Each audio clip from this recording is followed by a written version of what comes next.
Hi everyone, it's Friday, May 8th, and I wanted to send out a little video message to the parish this week instead of just writing something. So I wanted to give you a sense of some things coming up in the next few weeks that are important for all of us to think about. But first of all, this Sunday is Mother's Day, and so I wanted to wish you all a happy Mother's Day, all the women in the parish, all the mothers, and all those who mother children in our world in one way or another, as teachers or as friends, as aunts, as grandparents. It's a day for you. And I happen to be celebrating Mother's Day this Sunday with my mom, who, as you know, we're so grateful to have with us still after a big health scare this year. We're up in Rochester right now, sheltering in place up here, so that we can prepare her house for sale and her to move with us permanently to North Carolina. And we're very grateful to be able to have that opportunity. There are a few things coming up in the next few weeks, though, that I wanted to share with you. Our bishops met with all of the clergy in the diocese this morning to begin to talk about how the church will begin to reopen after our long season of closure these last 8 weeks. First of all, that closure of no in-person worship has been extended to at least June 1st. And we are looking at many months before we will be able to worship with more than 25 people in the church building at once. And so we have a lot of long-term planning to do as a congregation to begin to figure out how we will do that and how we will continue to include everyone in our community in our worship life and in our communal life. So the vestry will be getting to work on a plan based on the bishop's guidelines. Those will be finalized next week. And within the next few weeks, we will hold a town hall of some sort online and invite you to hear a little bit more about how we're thinking of approaching this and respond to questions, and we'll talk this all through together as best we can. But in the meantime, I wanted to let you know that we're making some changes in our weekly worship schedule even now. We are going to be moving to Sunday morning broadcasting our worship from St. John's, starting on Pentecost, May 31st.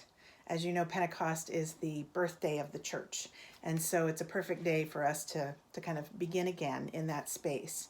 But it will be different because even on May 31st, there will be no more than 10 people allowed in the worship space when we worship together. So the primary medium by which we will be together to worship is online, virtually. And there may be a few more allowed after that, but it will be a long, long season for us to look at being the church in a different way. So I wanted to let you know that that's coming and invite you into a process of beginning to think together and respond to the vestry and our leadership in terms of the plan that we will bring about. And lastly, I just wanted to share my own perspective that in a sense, Pentecost is the birthday of the church, but we've been talking through the Easter season about the risen Lord after his resurrection, still bearing the wounds of his crucifixion and not being recognizable right away to the disciples who saw him after his resurrection. He was still alive, but he was changed. He was changed, but his life was not ended. And I think there are a lot of parallels for our life moving forward through this pandemic, that our congregation, our life together will be changed, but it will not be ended.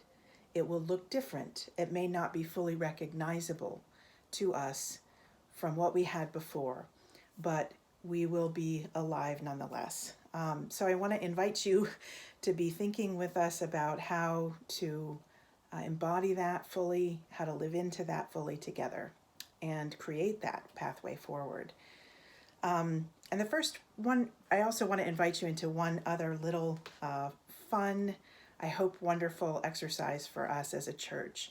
We will have our first broadcast of worship on Sunday, Pentecost Sunday, And that is a day when people normally wear red to church, and there are signs of the traditional symbols of wind and of fire and flame and energy, and the dove of peace of the Holy Spirit descending.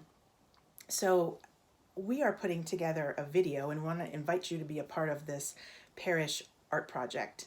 If you want to take some original pictures of your own of those traditional symbols that you see out in the world and send them on in, the information will be in our announcements this week of where to send them. Send them in by May 15th.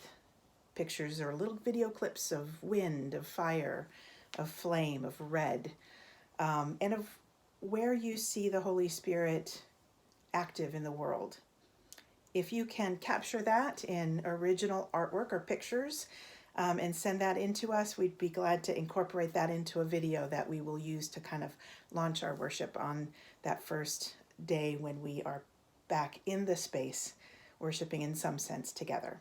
So happy Mother's Day to all our mothers, and I look forward to seeing you virtually on Pentecost Sunday. God bless you. Take care.